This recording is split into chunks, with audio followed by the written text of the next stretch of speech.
Let me tell you about two people, both 28 years old, both earning roughly the same income, around $65,000 a year, both living in the same city. Person A leases a new Honda Accord, $420 a month. Always drives something new, always has the latest model, always has that new car smell. Feels good about it. Their car looks like they're doing well. Person B buys a 3-year-old Honda Civic with 35,000 miles on it. Pays $14,000 cash, money they saved. Drives it for 7 years. Maintains it properly. Total monthly cost, including insurance, maintenance, and a small repair fund, roughly $180 a month. By age 40, after 12 years, that $240 per month difference, invested in a basic S&P 500 index fund, is worth approximately $65,000 after tax from one decision about one car that they both drove to the same places, did the same things with, got the same mileage from. That is what I mean when I say the wrong car. And today we're going to understand exactly why the right car is usually the most expensive financial decision most people make after their home, and why almost nobody talks about it honestly. My name is John, and I spend way too much time thinking about the gap between what things appear to cost and what they actually cost. And nowhere is that gap wider, more culturally reinforced, and more financially destructive than in the way most people in their 20s and 30s approach car ownership. If you're someone who has a car payment and has never actually done the math on what that vehicle is truly costing you over time, make sure to hit the subscribe button and give this video a thumbs up if this helps you out. Because today we're going deep on one of the most impactful, most underdiscussed, most culturally loaded wealth-destroying decisions that millions of people make on autopilot every few years.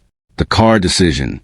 And by the end of this video, you're going to see your car not as a transportation choice, but as one of the most consequential financial decisions of your adult life. Let's do the math. Section 1. The true cost of a CR, what nobody calculates. Here's the thing. When most people think about what their car costs, they think about the monthly payment. Maybe they factor in insurance. Some people remember to think about gas. Very few people actually add up the real total, and almost nobody looks at the opportunity cost of what that money would have been worth if it had been invested instead. Let me walk you through the real math, because this is where it gets genuinely uncomfortable. The average new car price in the United States as of 2024 is approximately $48,000, according to Kelley Blue Book. The average car loan is about 72 months, 6 years, and an average interest rate of around 7.1%, which gives you a monthly payment of roughly $730. Over the life of that loan, you pay approximately $52,560 for a car that started depreciating the moment you drove it off the lot. Add insurance. National average for a new car is approximately $1,700 per year, or $142 per month. Add gas at roughly $150 per month for the average American driver. Add registration, maintenance, and incidentals. Conservatively $100 per month. Total true monthly cost of the average new car in America, approximately $1,122 per month. Over 6 years, that's $80,784 for transportation. Now, here's what most people don't realize, and this is the part that changes everything once you see it. A reliable used car, 3 to 5 years old, well-maintained, bought from a private seller or a reputable dealer, can be purchased for $12,000 to $18,000. A $15,000 used car purchase with a small loan or cash, insured at a lower rate because of its reduced value, has a total monthly cost of approximately $400 to $500. Conservatively, that's a difference of $600 to $700 per month, every month, for the life of the vehicle. At $600 per month invested in an S&P 500 index fund at 10% historical average annual returns, over 10 years you accumulate approximately $122,000. Over 15 years, $248,000. Over 20 years, $459,000 from the car decision alone. This is not a small number. This is the difference between financial security and financial struggle for a significant portion of the American middle class. And it is hiding in plain sight behind a new car smell and a monthly payment that felt manageable. Section 2. Depreciation, the hidden tax on new cars. Now, let me get specific about one of the primary mechanisms making new cars so expensive, because I don't think most people genuinely understand how severe the depreciation curve is, and once you see it, you can't unsee it. A new car loses approximately 20% of its value the moment you drive it off the dealership lot. In the first year of ownership, the average new vehicle loses approximately 15% to 25% of its purchase price in depreciation, on top of the initial drive off the lot hit. By year 3, the average vehicle has lost somewhere between 40% and 60% of its original value. By year 5, 60% or more. Here's what most people don't realize. This means that when you buy a 3-year-old car that originally cost $40,000, you're paying somewhere between $16,000 and $24,000. Someone else absorbs $16,000 to $24,000 of depreciation for you. They paid the new car premium. They took the value hit. You simply benefited from it. The steepest part of the depreciation curve is the first 3 years, which means the single most financially savvy time to buy a car is precisely when someone else has already eaten the majority of the depreciation at the 3 to 5 year mark, with 30,000 to 60,000 miles on it, with the major reliability kinks already worked out, and with a vehicle that has, in most cases, the majority of its useful life still ahead of it. Let me put actual numbers on this. A 2021 Toyota Camry XSE that's sold new for $36,000 is available on the used market as of 2024 for approximately $20,000 to $24,000. You just saved $12,000 to $16,000 on a car with 30,000 to 45,000 miles that has historically been rated to comfortably last 200,000 to 300,000 miles with proper maintenance. You have well over 150,000 miles of reliable driving ahead of you for $20,000 instead of $36,000. That is not settling. That is the most rational car purchase available. Section 3. The psychology of CAR buying. Why we overspend every single time.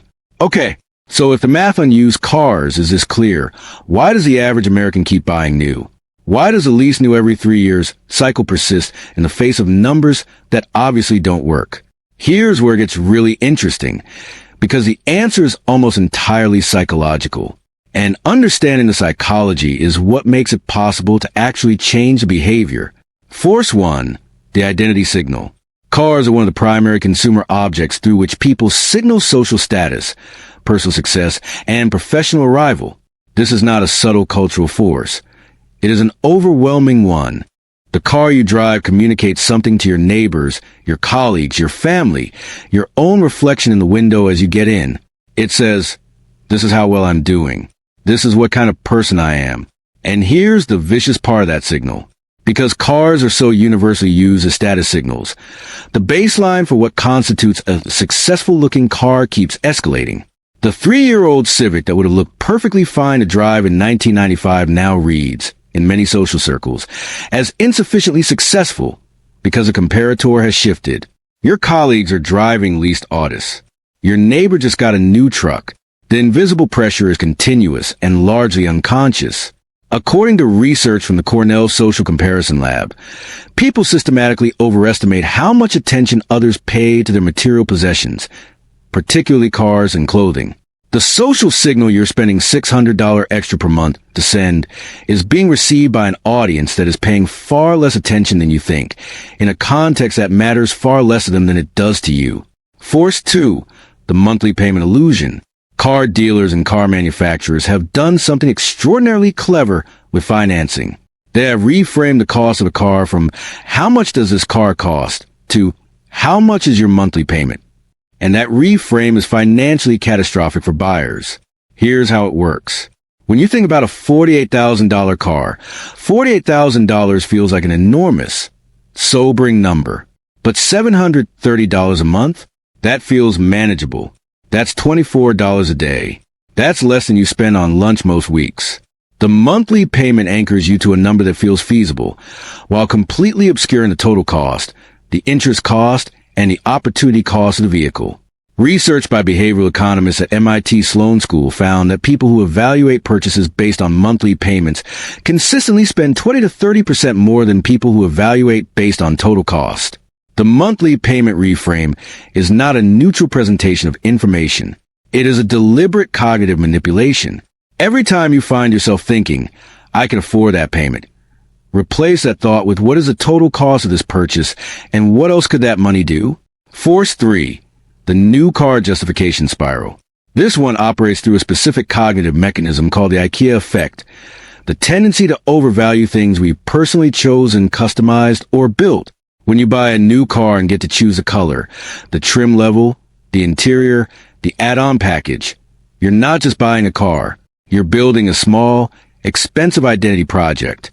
And the emotional investment in that project systematically biases your evaluation of whether it was worth it. New car buyers almost universally rate their purchase as highly satisfying immediately after purchase. 6 months later, satisfaction has returned to baseline. The new car smell fades. The excitement normalizes. The monthly payment remains. But the memory of the excitement of choosing and purchasing tends to be used as evidence that the decision was good, long after the actual experience of the car has become indistinguishable from driving any other reliable vehicle. Section 4. The UCAR objections, addressed directly.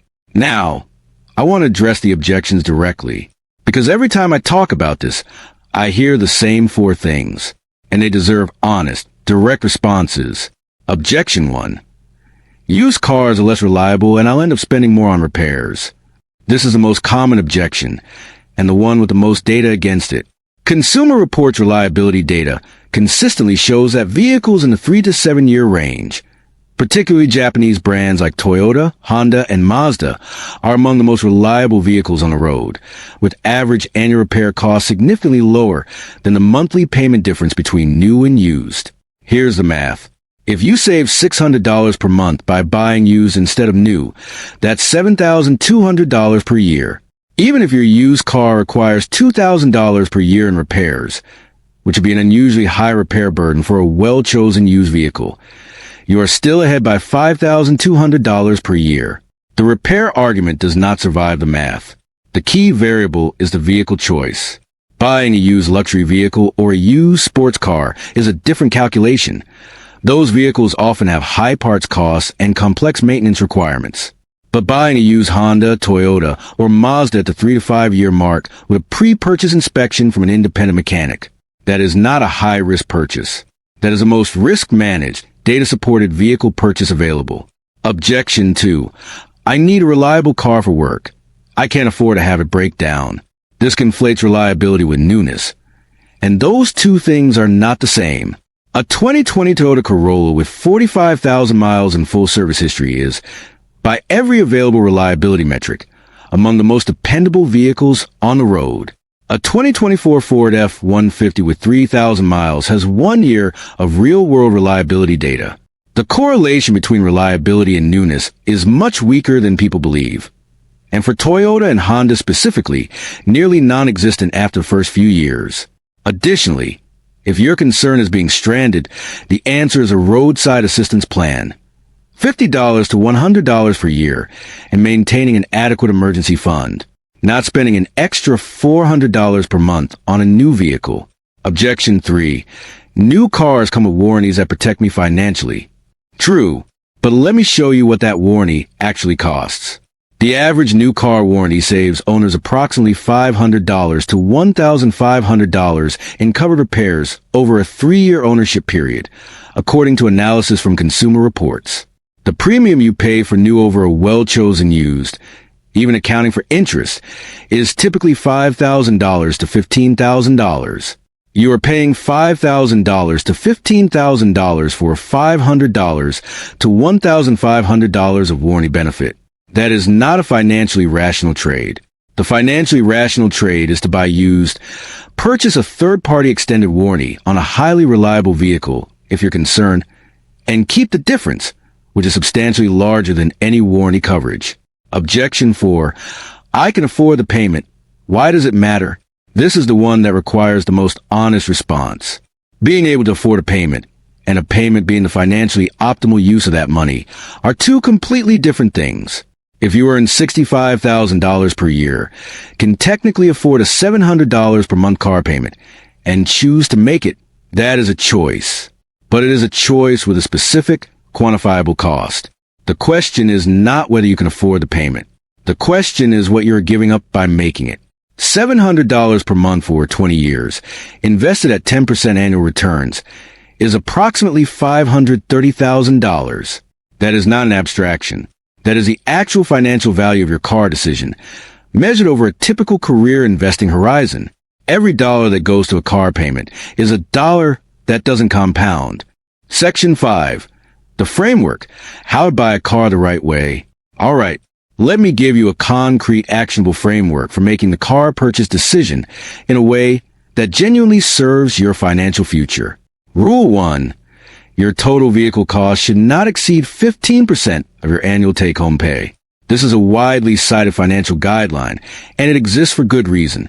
If you take home $50,000 per year after tax, your total annual vehicle cost, payment, insurance, gas, maintenance, should not exceed $7,500 or $625 per month. This is not an invitation to spend up to that limit. It is a ceiling below which you want to stay. Rule 2. If you must finance, the loan should be no longer than 36 months. A 72-month car loan is one of the single most financially destructive products in the consumer finance market. You are paying interest for 6 years on an asset that is losing value every month. If you can't afford a car on a 36-month loan, you can't afford that car. Choose a less expensive car. Rule 3. By the 3 to 5 year sweet spot, Japanese reliability preferred. A Toyota Camry, Honda Accord, Honda Civic, Toyota Corolla, or Mazda 3 at the 3 to 5 year mark represents the sweet spot of maximum depreciation absorption, maximum remaining useful life, and maximum reliability data. These are not boring cars. These are extraordinarily rational cars that allow you to allocate your remaining financial resources toward things that actually compound. Rule 4. Always get a pre-purchase inspection. Before buying any used vehicle, spend $100 to $150 on an independent mechanic inspection. This single expenditure eliminates the primary legitimate risk of used car buying a vehicle with hidden problems. Any seller who refuses to allow a pre-purchase inspection is telling you something important about the vehicle. Rule 5. Drive it until it's paid off, then keep driving it. The most financially powerful car strategy is not just buying a cheaper car. It is eliminating the car payment permanently by buying a car you can afford to pay off fully, then continuing to drive it for years after the loan is gone. A paid-off used car that costs $200 per month in maintenance, insurance, and gas is one of the most powerful wealth-building tools available to ordinary people.